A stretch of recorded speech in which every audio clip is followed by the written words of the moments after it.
You can be present in a place and your presence becomes the prophecy for the place. God remembers the place not because you prayed for the place, but because you visited the place. You minister by presence. My being present here is a prophecy. Yes. It's not in word form. Yes. It is in presence form. My being. Well, shalom there. A warm welcome to the Watcher's Plug. Thank you for joining us today. Now, we are going to be watching as Prophet Emmanuel Makandiwa was teaching and illustrating to us the different classes or the different rankings of people in the spirit. As he teaches, he gives us classes of how prophets are graded into different classes, and he then gives a shocking statement by revealing the class of prophets like Abraham, who is said to have been a prophet who never prophesied, not even once, but God still called him a prophet. Now, to actually understand more, make sure to watch to the very end of the video, and we would love to hear what you think on this topic in the comment section. Share with your family, your friends, and your colleagues. Stay blessed. Shalom. Mastery now takes you to different levels. There are different levels of mastery. Okay. Where at one point you have to speak against demons for them to depart. At another level, you have to only be present. There's a dimension in the prophetic that the Spirit of God showed me. You know, in terms of graduating from one level and moving from faith to faith, from one level of glory to another level of glory, you need to be told of such classes. That this class is called this, that class is called that. He told me that there is a place in the prophetic where you don't become a prophet by the prophecies that you give. You become a prophet by presence. You are prophesying by presence. Not by word. It's not what you have to say. You can be present in a place and your presence becomes the prophecy for the place. God remembers the place not because you prayed for the place, but because you visited the place. You minister by presence. This is just wow. Wow. My being present here is a prophecy. Yes. It's not in word form. Yes. It is in presence form. My being present, it is the Lord's visitation. God remembers you only because of the presence, not because of what I'm saying. So you get to a level where God will demand that you visit certain places and say nothing. And the fact that you have arrived, it is confirmed in heaven that God has visited the place. When you get to that level of mastery, let me tell you something. Do you know that Abraham, the man that God said, you can't take his wife because he is a prophet? How many prophecies did he give? Abraham. God calls him prophet. He's my prophet. You can't take his house, you can't take his car, you can't take his children on the basis of him being a prophet. The reason why you can't take his wife is because he's a prophet.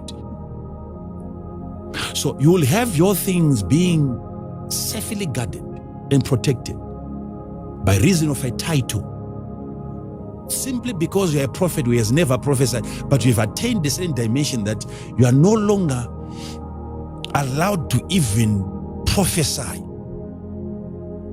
He is my prophet.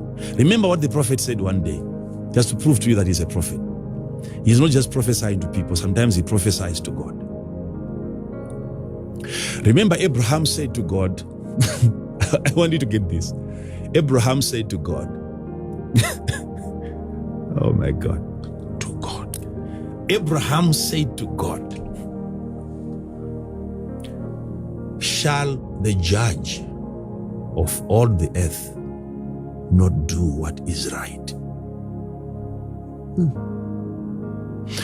When God disclosed his mission to Abraham, that I have come to destroy Sodom,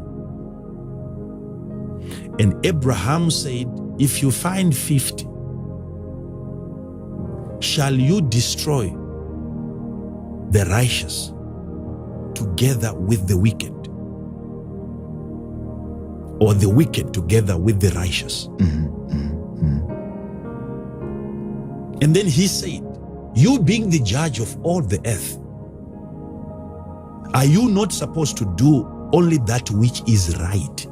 Those are the words of Abraham.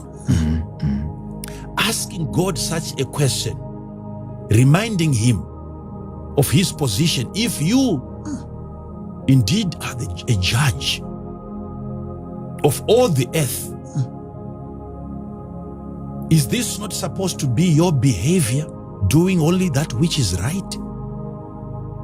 It's Abraham who said that. Telling God what to do. If you want to maintain your position, your title as the judge of the earth, then you have to do only that which is right. It's amazing. Man of God, I found the scripture. It's Genesis 18, verse 25. That be far from thee. Let that be far from you. That's Abraham. To do after this manner. This kind of behavior, this manner is not consistent with your nature. To slay the righteous with the wicked, and that the righteous should be as the wicked, that be far from thee. Shall not the judge of all the earth do right?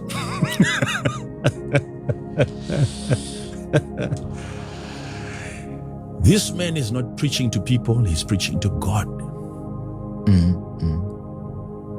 That's a dimension in the spirit. And remember what God said. He said, shall I hide that which I intend to do from Abraham, seeing that he will command his children after him to follow after the laws of the Lord? God said, I have come to destroy a city on the earth, but I cannot hide that information from a man who has an ability to command generations after him to obey me. They will not obey me. Generations will not follow me because they fear me. They will follow me on the basis of a command by a prophet. He will command generations after him to obey me. They will fear his command. They will follow me on the basis of him. Exactly.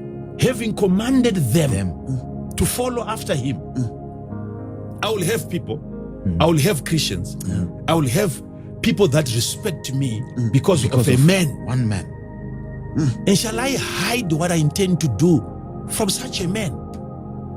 Imagine that kind of a level. That's mastery. That's mastery, where God cannot carry an activity on the earth without your approval. He passes through your house for permission.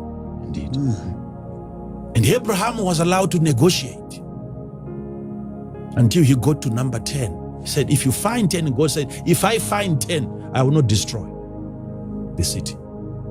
And God departed. He departed, but having been told that wherever you go, remember my word. If you are the judge of all the earth, wherever you go, make sure you do that which is right.